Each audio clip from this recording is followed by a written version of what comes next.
नमस्कार दोस्तों, मैं advocate Priyanka Sharma, direct selling legal expert. आज हम बात करने वाले हैं एक ऐसे टॉपिक पर जो हर डायरेक्ट सेलर या उनके प्रोस्पेक्ट के सामने आता है। क्या डायरेक्ट सेलिंग इंडिया में लीगल है? कई लोग बिना सोचे समझे ही यह कह देते हैं कि डायरेक्ट सेलिंग इंडिया में बैन है और डायरेक्ट सेलिंग एक स्कैम है। लेकिन सच यह है कि डायरेक्ट सेलिंग इंडिया में एक लीगली रिकॉग्नाइज्ड बिजनेस मॉडल है जिसे कंज्यूमर प्रोटेक्शन एक्ट 2019 के अंतर्गत रिकॉग्नाइज्ड किया गया है। इस वीडियो में मैं आपको ऐसे 5 लीगल पॉइंट्स बताऊंगी जो इन सभी मिसकंसेप्शंस को दूर कर देगा। पहला, गवर्नमेंट ने इसे लीगल बिजनेस माना है। 2016 में गवर्नमेंट ने डायरेक्ट सेलिंग को ऑफिशियली रिकॉग्नाइज किया और दिसंबर 2021 में consumer protection direct selling rules 2021 को नोटिफाई किया गया। यह रूल्स कंज्यूमर प्रोटेक्शन एक्ट 2019 के अंतर्गत लीगली एनफोर्सिएबल है, यानी कि अब डायरेक्ट सेलिंग एक ग्रे एरिया में नहीं है, बल्कि डायरेक्ट सेलिंग इंडस्ट्री अब डायरेक्ट सेलिंग रूल्स के अकॉर्डिंग एक लीगल इंडस्ट्री है, यानी कि अब डायरेक्ट सेलिंग इलीगल नहीं है बल्कि लीगल बिजनेस मॉडल है। दूसरा पॉइंट समझते हैं। डायरेक्ट सेलिंग के लीगल फ्रेमवर्क्स एकदम क्लियर हैं। सबसे पहला, डायरेक्ट सेलिंग रूल्स 2021 के अकॉर्डिंग हर डायरेक्ट सेलिंग कंपनी का इंडिया में रजिस्टर्ड ऑफिस होना मैंडेटरी है। रिटर्न एंड रिफंड पॉलिसीज भी मैंडेटरी हैं। हर डायरेक्ट सेलिंग कंपनीज की वेबसाइट पर रिटर्न रिफंड पॉलिसीज को क्लियरली मेंशन करना मैंडेटरी है। हर डायरेक्ट सेलिंग कंपनी को एक कंप्लेंट रिड्रेसल मैकेनिज्म बनाना बहुत जरूरी है और सभी डायरेक्ट सेलिंग कंपनीज को डायरेक्ट सेलिंग रूल्स 2021 की सभी कंप्लायंसेस को फॉलो करना मैंडेटरी है।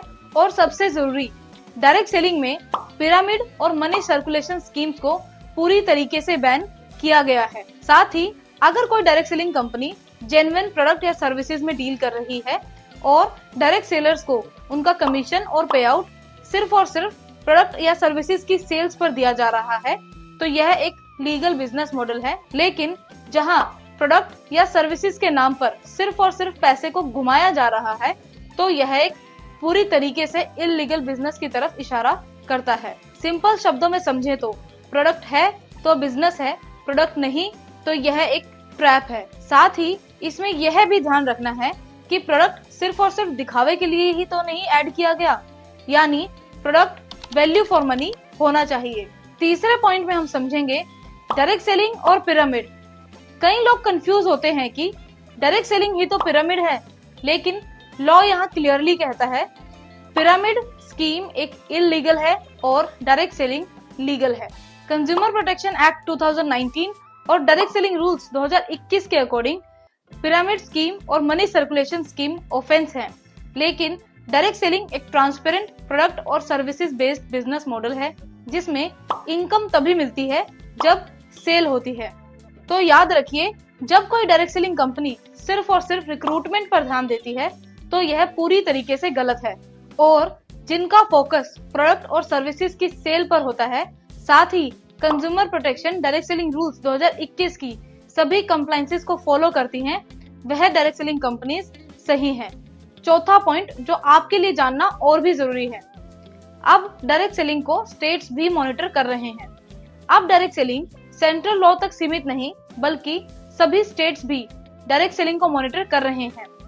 अब तक कई स्टेट्स जैसे कि मिजोरम, गोवा, हरियाणा, वेस्ट बंगाल, आंध्र, तमिलनाडु एंड केरला ने डायरेक्ट सेलिंग इंडस्ट्री के लिए नए रूल्स और मॉनिटरिंग मैकेनिज्म बना चुके हैं और डायरेक्ट सेलिंग कंपनीज और डायरेक्ट सेलर्स की एक्टिविटीज को मॉनिटर कर रहे हैं। तो सोचिए, जिस इंडस्ट्री को गवर्नमेंट खुद सुपरवाइज कर रही है, खुद मॉनिटर कर रही है, उस इंडस्ट्री पर इलीगल का लेबल लगाना कहां तक सही है। अब समझते हैं पांचवा पॉइंट। इंडिया के इकोनॉमी में डायरेक्ट सेलिंग इंडस्ट्री का बहुत बड़ा योगदान है। इंडियन इकोनॉमी में भी डायरेक्ट सेलिंग इंडस्ट्री बहुत अच्छा योगदान दे रही है। आज भारत में 1 करोड़ से भी ज्यादा डायरेक्ट सेलर्स एक्टिव हैं और यह इंडस्ट्री 22,000 करोड़ से भी ज्यादा का कंट्रीब्यूट कर रही है। हर डायरेक्ट सेलिंग एंटाइटी टैक्स पे करती है और सीसीपीए के अंतर्गत मॉनिटर्ड है। अब यह सोचने की जरूरत है, अगर डायरेक्ट सेलिंग एक इलीगल बिजनेस मॉडल होता तो क्या गवर्नमेंट डायरेक्ट सेलिंग इंडस्ट्री के साथ इतना ओपनली काम करती? बिल्कुल नहीं।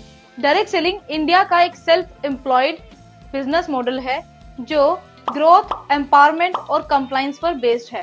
तो अब आप सबको क्लियर होगा कि डायरेक्ट सेलिंग इंडिया में 100% एक लीगल बिजनेस मॉडल है, लेकिन सिर्फ और सिर्फ तब जब आप consumer protection direct selling rules 2021 के सभी कंप्लायंसेस को फुलफिल कर रहे हो।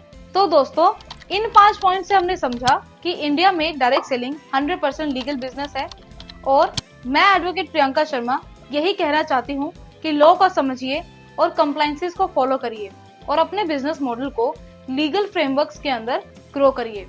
और इस वीडियो को हर उस व्यक्ति तक पहुंचाइए जिसे लगता है कि डायरेक्ट सेलिंग एक इलीगल बिजनेस मॉडल है, क्योंकि डायरेक्ट सेलिंग इंडस्ट्री की सही जानकारी सभी लोगों तक पहुंचाने के बारे में सोचना जरूरी है।